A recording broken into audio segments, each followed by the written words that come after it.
Just get the serum.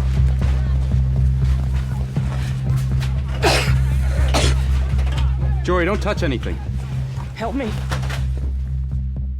In this time of global crisis caused by one of the biggest pandemics in recent history, there's one film that has regained a lot of attention by presenting a strikingly similar scenario. I want you to move away from the table.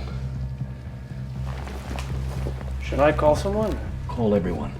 In Steven Soderbergh's 2011 film Contagion, we follow the course of the MEV-1 virus from its inconspicuous beginnings as a flu-like disease in a couple of individuals, to a deadly pandemic wreaking havoc across the world. So we have a novel virus with a mortality rate in the low 20s, no treatment protocol, and no vaccine at this time. That is correct.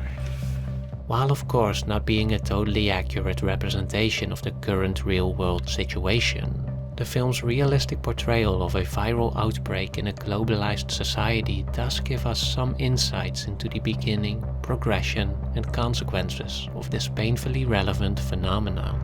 So today, let's revisit the story of Contagion and uncover the anatomy of a global pandemic.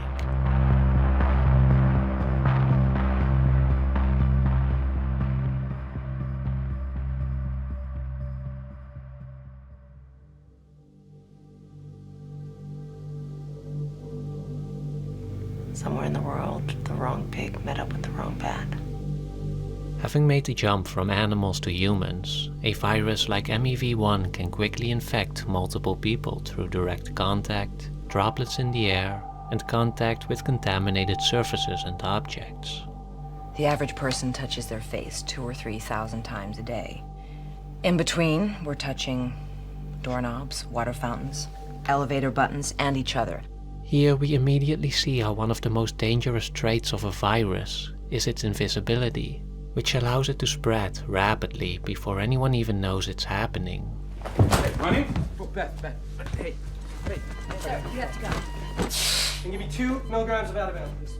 Now this isn't exactly a new threat, as viral outbreaks have plagued our species since the very beginning. But considering our progression towards a more globalized society, we can also see how our growing interconnectedness has significantly changed the implications of this already serious danger. Theoretically speaking, the most effective way of battling a virus is containment. You find patient 0 and isolate everyone who has been in contact with that person. It's also why the World Health Organization is sending an epidemiologist to Hong Kong. It's hard to know what it is without knowing where it came from, so our first job with these things is always to find ground zero. In the film we see the effort made to contain the virus, but because we can now move around the world so quickly and easily, the task seems to have been failed before it's even begun. By the time the presence of the virus has been discovered by the relevant institutions, and they have mobilized themselves to contain it, it has already spread well beyond their capacity to isolate and control it. Where are you right now? I'm on the bus heading to work. I'd like you to get off immediately. Wait, what? What's going on? In doing so, one important asset that a virus like MEV-1 robs us of is time. Time that is desperately needed for safeguarding institutions to inform themselves on a new virus. Until we can grow it, and a great deal of it, we can't experiment with it, and until then we can't vaccinate against it. And time to take the necessary measures. If we even had a viable vaccine right now, we would still have to do human trials, and that would take weeks. And then we would have to get clearance and approval, figure out manufacturing and distribution. That would take months. And then train survivors to give inoculations. More months, more deaths. It should be noted that this is not to say that globalization is a bad thing and the sole cause of this. What globalization essentially means is that we're not just interacting and connecting on a global scale, but also that already complex systems, which include but are not limited to financial, cultural, and political systems, have become increasingly interdependent on each other. As such, globalization has provided us with a lot of benefits, but as a side effect, it has also made us more vulnerable to new risks. We can anticipate that approximately 1 in 12 people on the planet will contract the disease. These new risks are often characterized by a so-called fat-tailed distribution. which, as risk analyst Nassim Nicholas Taleb has written about extensively, means that they have an increased chance of extreme events. Especially in an interconnected, globalized society, the effects of such events permeate into all facets of life and impact us in ways that are impossible to predict, much less to prepare ourselves for. We can't even tell people right now what they should be afraid of. In traditional risk assessments, or pretty much any other form of decision making, we wait for and act based on reliable data, on some source of evidence from which we can make informed decisions. But as Taleb pointed out, in the case of extreme events, reliable data is exactly what is missing. So what we're dealing with here is a fundamental uncertainty, and as Contagion shows us, what we're really bad at dealing with is fundamental uncertainty. Without at the very least knowing what we're up against, our risk perception tends to become skewed by numerous other concerns that will seem trivial in hindsight. It's the biggest shopping weekend of the year. I think we need to consider closing the schools down. And who stays home with the kids? With so many competing interests, it's understandably difficult to take direct action, especially when the required measures are politically unpopular, internationally sensitive, or economically damaging. Therefore, it's a much more tempting course of action to try and keep the people calm for as long as possible, and hope that everything will turn out fine. When the word goes out, there will be a run on the banks, gas stations, grocery stores, you name it. Another factor that comes into play here is that those in positions of power will use their privilege to buy time to prioritize the safety of specific individuals. There's a sick congressman from Illinois in D.C. He was in Chicago over the holiday. They're using the pod to fly him home, then they're closing down Midway and O'Hare. We just need to make sure that nobody knows, until everybody knows. As for the public, we see how people are ensured that everything will be fine, and that light measures, while important, are enough to subdue the coming storm. Right now, our best defense has been social distancing. No handshaking, staying home when you're sick, washing your hands frequently. Of course, in the face of a rapidly spreading virus that is decisive where the government was hesitant, this can quickly lead to a state of total chaos. Contagion shows how uncertainty and fear take hold of people when they no longer have a collective anchor to latch onto. How some people will try to abuse this vulnerability for their own gain. We see how a lack of information and the subsequent misinformation can lead to confusion, distrust, and panic. And how governments end up being forced to take much heavier measures and use much more resources than they would have if they acted more urgently. On day one, there were 2 people with it, and then there were 4, and then it was 16. Government officials are reporting the closing of Mondale Elementary School and suburban... WHO estimates the number of people infected worldwide to be over 8 million. And you think you've got it in front of you. But next it's 256, and then it's 65,000, and it's behind you and above you and all around you. I want 25 rows, 10 beds apiece. The most febrile cases at this end. We have exhausted our supply of meals ready to eat for In today. 30 steps, it's 1 billion sick. And that's where we're headed. But, as enticing as it is to just focus on the pandemic as an institutional failure, either through deliberate abuse of power, a lack of responsibility, or simply because of the complex nature of fat-tailed risks in a globalized world, I think it's also important to remember that when we're talking about the impact of this extreme event, be it the direct consequences of the virus or the indirect effects on our society, what we're really talking about is human beings.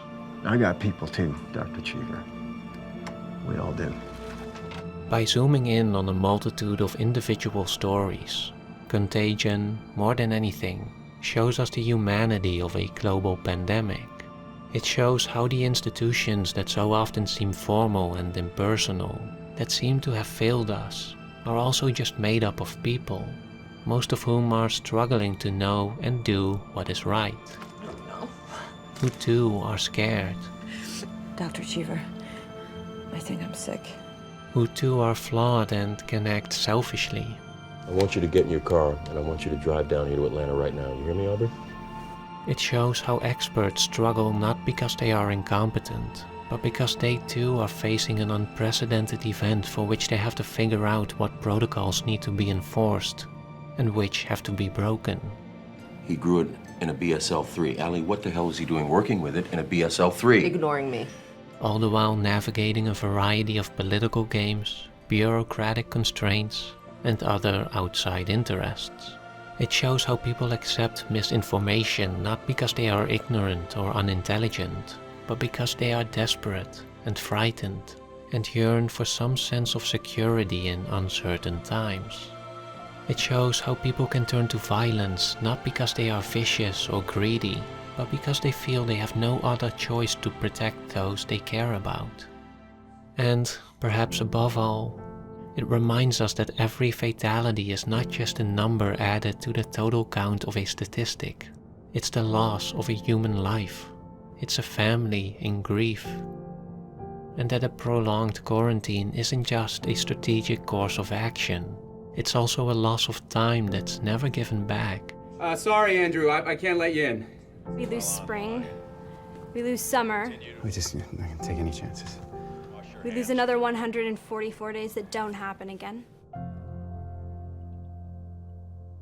The Food and Drug Administration is accelerating approval of the MEV-1 vaccine currently in production at 5 secret locations in the US and Europe. But as we see how the scientists eventually create a vaccine, and the world slowly refines its balance, the film also provides us with a shimmer of hope. And this, I believe, might just be the real reason Contagion is so popular in times like these. For besides reflecting so much of the trauma we're experiencing today, it also shows how cataclysmic events are not just about society falling apart, they're also about mankind coming together.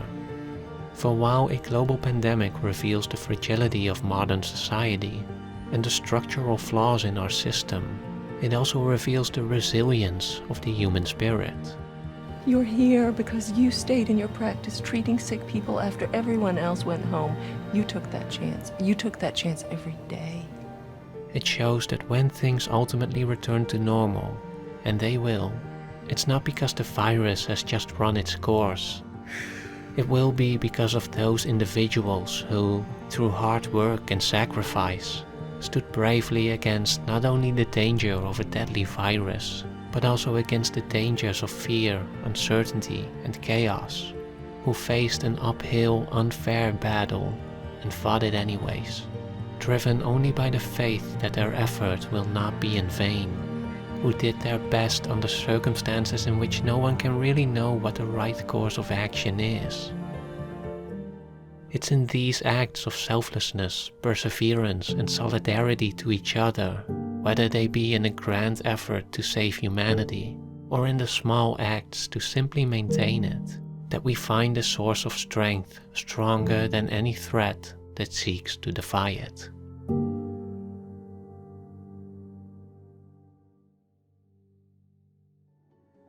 As Nassim Nicholas Taleb pointed out, one mistake we tend to make in our risk assessments is that we base our decisions on what is likely to work, and not on the systemic cost of error, on what would happen if things go wrong. And this got me thinking about my own online security, and how I tend to use either the same lazy password that is easy to remember but puts me at a higher risk, or use a unique, complicated one that I then lose or forget and end up resetting, which also isn't ideal. It's a frustration that brought me to Dashlane, who kindly allowed me to try out their service. Dashlane is a password manager that safely stores all your passwords, personal information, and payments. As the industry leaders in security, there won't be a better place to encrypt your sensitive data, and to change those old lazy passwords to secure new ones. Not only will you feel safer, but it also makes your online experience much more efficient as your information is automatically filled in wherever you need it, across the web and on any device. So no more searching for your credit card info, no more resetting of forgotten passwords. And by going to dashlane.com/LSOO, you can try it for yourself with a free 30-day trial of Dashlane Premium, which, if you like it, you can even get with a 10% discount if you use the coupon code LSOO. So head on over to dashlane.com/LSOO to make your online security more convenient than ever today.